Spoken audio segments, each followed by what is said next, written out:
Hey everybody, it's Jason Blaha here, and once again it is time for my client Jack's vlog. And this is the last week that we're doing normal 531 type training for him. I'm now going to start peaking him for his next meet. He's 3 months out from a powerlifting meet, and we're seeing some good signs as far as particularly deadlift strength, given that he's come down a weight class and he wants to stay leaner and lighter. We're probably still going to get a deadlift PR in comp, right? He's pretty much got PR numbers now based upon this week's lifts. So this was a 95% training week, so we're going for 1+ rep. He managed to grind out 3 on the press. And that's all the footage we got on the press day. You guys can go to the beginning and see what his supplemental work looks like. We have been dealing with some abdominal cramping and things for him, so we're trying to figure out what's causing that, even rotating ab workout and stuff. But he's definitely been noticing that, and it does seem to be abdominals, not anything GI tract related. And he does feel it some after his squats and deadlifts. So I'm having him trim some of the ab work and stuff out while we figure out what's going on. Squats, he's good and deep. We managed to he squeezed out a double coming up for his heavy set, and he's like, I pushed out at 2, and I laughed because I'm like, you could have got more than 2, but he just said it felt really heavy. Although that's the thing with squats, oftentimes even when we do a 5 rep max, the first and second reps still feel heavy. I know they do for me, right? I know that they do for me. It's for it to not feel heavy, I got to be up in the 8 rep max range or something. But he got this here, and it looked good, looked nice and clean. First rep, then he gets his second rep, looks good. I mean, for a low bar squat, everything looked fine. He could have got a 3rd rep, but he said he just kind of pushed out, and that's okay. That was his words, not mine. I'm still happy with the set because it was a 1+ week. He got a double. And, we're about to go into meet prep. And then, of course, afterwards, we do sets of 10 is what we've been doing on the back squat, although we're about to go to some 5s because, again, he's got a meet coming up. And, again, we're going to work on just getting his strength peaked a little bit better, getting his strength peaked just a little bit better going into it. So a lot of the assistance work is going to be down at 5s, and accessory work will be up near 10s. So he, of course, does a leg press after that. So we do back squats and we do leg presses. Again, very, very, very simple in terms of our training here, even for an advanced lifter. Everyone has these weird ideas that we need a lot of fancy movements, and we don't always need those. Particularly for people who we aren't pushing really high volume and they don't have a lot of room for a lot of supplemental work. We don't have to go crazy here. His squat day, he comes in right now and he squats and he leg presses. Okay, pretty straightforward. It's a fair amount of volume. We're up in that range of about 10 total work sets. And for him, that's all that we need. Right? That's all that we need.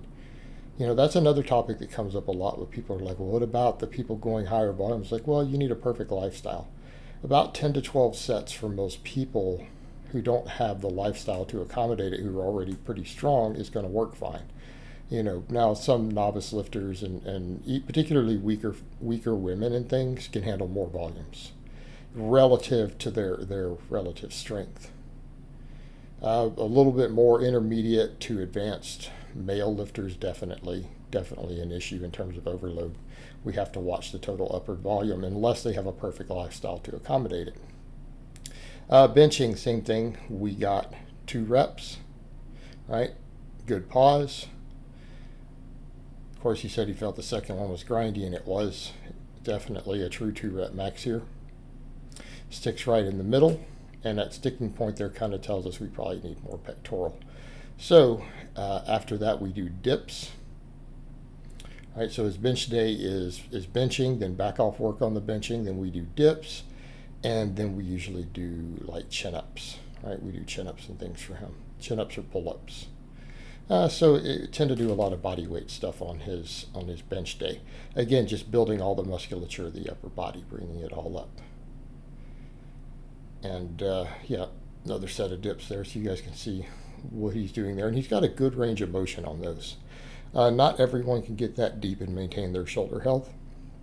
Probably one of the reasons he likes dips and seems to get so much out of them is because he can get that deep range of motion safely on his shoulders without any pain. It matters. And of course, he did some neutral grip pull-ups here to make sure we get our lats and everything, lats and grip and biceps. So again, very, very simple. Now, keeping in mind on his press day, we oftentimes do some other stuff. We sometimes do some rowing. We do the extra tricep work, stuff like that on his overhead press day. So for those who are curious where all of it is, that's where it is, because he has 2 upper body days. All right, deadlift went really, really good. As he ramped up, he got up to 95% training max. He got up to 475, and he pulled a triple. Okay. Which is pretty much PR for him. He's never done that before. So we're up in lifetime PR range. Now, keeping in mind, start doing the math on that, guys. He pulled 415 at his last meet. Okay, that is his best, and he's going to be in a lighter class now. And, you know, he's had lost some strength and stuff anyways, and we're building him back towards those numbers. But I believe this is still his ramping up here, because again, we're doing the ramp ups, you know, with 75, 85%, all that stuff.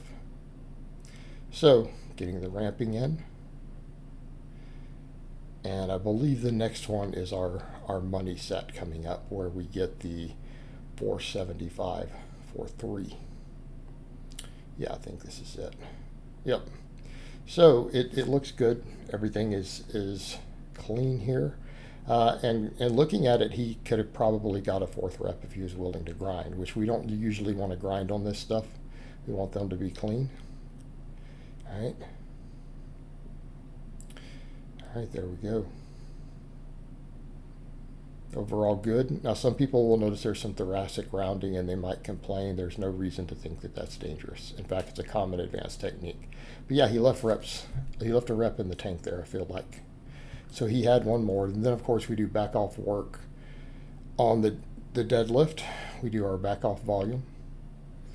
And in this case, we're doing 5 sets of 10 at 50% of that training max. And then he does glute ham raises. And the glute ham raises have been a struggle because hamstrings are a weak link for him. They're a limit for him. And he's gotten to where he can at least do them. He couldn't even do them at first. He could do like one assisting himself on the way down. You know, so we're at a point where they're still not perfect, but at least he can get some range of motion with his body weight.